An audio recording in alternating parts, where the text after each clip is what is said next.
Hello, hello. I want to say thank you so much for connecting with me. I appreciate you taking time to be here, present, and getting some tips and insights to really take your firm to the next level. This is Loren Fogelman with Business Success Solution, showing accounting professionals how to double their income, working half the time. And today's topic is why most accounting professionals fail to grow their dream firms.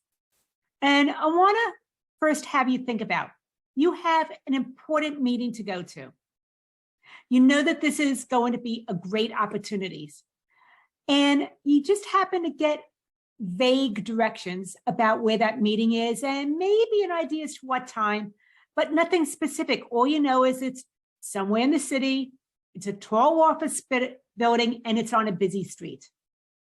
With any luck, after driving around and a couple of wrong turns and a lot of frustration, you may find it, and maybe you show up on time, maybe you don't. Who knows? It's all going to be a guess. Now, compare that to receiving the building's exact address and the firm's suite number, plus the time that the meeting starts and how long to expect it to last. With that, you can take the address, plug it into your GPS, and get the exact directions. You feel so much more confident driving around, believing that you're going to arrive on time at your destination. Now, how does this apply to your firm? Well, it is a difference between having organic growth versus strategic growth. Organic growth is where you get requests and you say yes to all of them because they're money in the business right now. Strategic growth is where you understand where you want your firm to go over a course of time. And then when opportunities come in or requests come in, you can go ahead and consider them according to where your growth plan is. And if they're aligned, you say, yes, great opportunity. If they're not aligned and they feel like a detour or they're going to sidetrack you, then you can either pass on it or put it aside for another time. So that's basically the decision. The difference between organic and strategic growth is similar to your GPS. Do you want to get the exact address, or do you want to have maybe a vague idea as where you want to take your firm?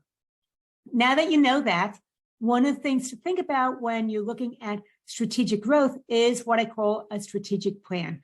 This is where you actually want to start with the end in mind. It's a process called reverse engineering. And I found out about it as I was doing sports psychology and studying neuroscience, and realized that a lot of times when we're figuring out what we want for our business growth, we're doing goal setting. And goal setting starts from where you are and looks at where you want to be. Whereas reverse engineering starts with where you want to be and then works backwards to where you are now. By doing this, it's a novel way of coming up with the direction that you want to take your firm. And because it's not the typical way that you would plan things out, you're more likely to see things or become aware of something or get an idea and an inspiration that you wouldn't have had if you would have gone the familiar route. So that's a lot of why I'm a big fan of reverse engineering as opposed to goal setting. Is I want you to know the exact address of your dream firm. So these are some of the things to think about as you are reverse engineering your dream firm and what it is that you want to achieve and what that exact address or destination looks like. So the very first thing is the destination. What is it that's going to make your firm a dream firm? What are the things that really you want to have in place that will make this the ideal business for you? One that supports your life instead of drains the life out of you, where you know what you want to say yes to, you know what to pass on, and what to maybe postpone for a future time. So the very first thing is knowing the destination of where you want to go. And then number two is stretching yourself, because as a business owner, you don't want to be complacent and just remaining in your comfort zone. That is not going to help you grow your dream firm. You want something that's going to be inspiring, and you know it's going to actually challenge or stretch your current capabilities. It is not a sure thing. And if you're an accounting professional, that might feel like a risk right there. So I want to go ahead and mitigate the risk to lower that feeling of risk for you. And you want to aim for something that is 70% achievable. That means that there's a really good chance, better odds than 50-50, that you're going to go ahead and achieve that, but it's going to also challenge your comfort zone and your current capabilities to where you're going to have to step up in order to grow into the person that will be the CEO of your dream firm. So stretch yourself as number 2. And then number 3 is milestones. Now that we know the end result of what it is you want to achieve to have your dream firm, then we want to work backwards from that end game to now. And we need these milestones along the way to give us kind of like placeholders that we're moving in the right direction. And also to realize that sometimes you're going to be off course. You're not going to hit a milestone.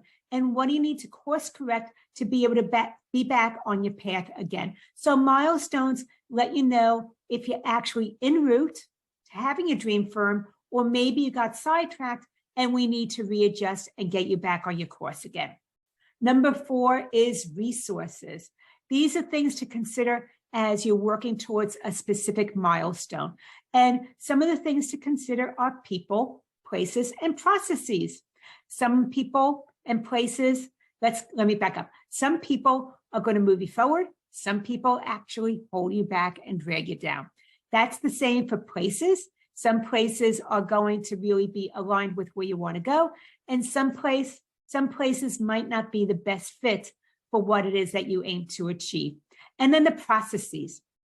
Are you building your firm for where you are now or for where you want to go?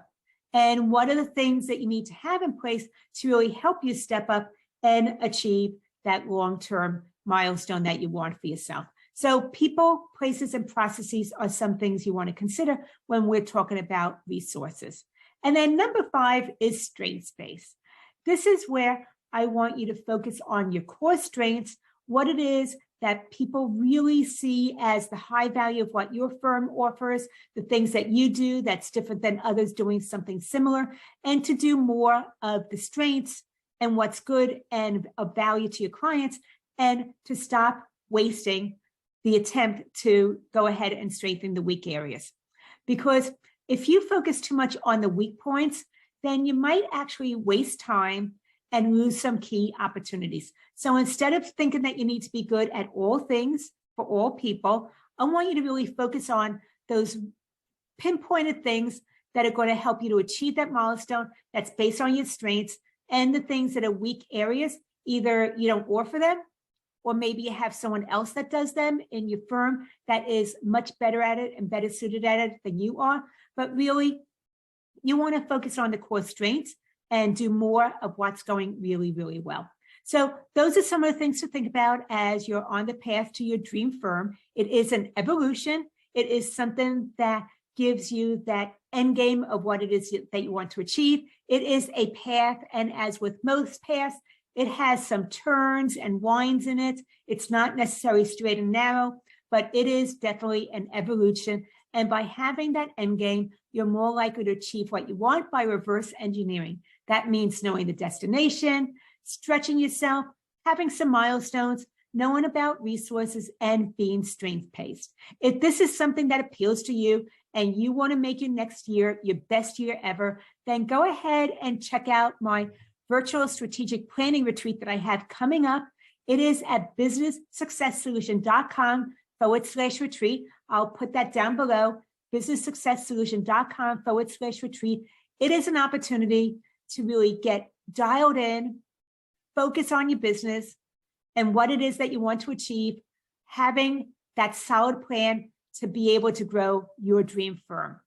Look forward to hearing from you. Let me know what you took away from this, what insight came up, what it is that is validating something that you're already doing. Would love to hear from you, and any insights, feedback that is coming up for you, please go ahead and let me know below.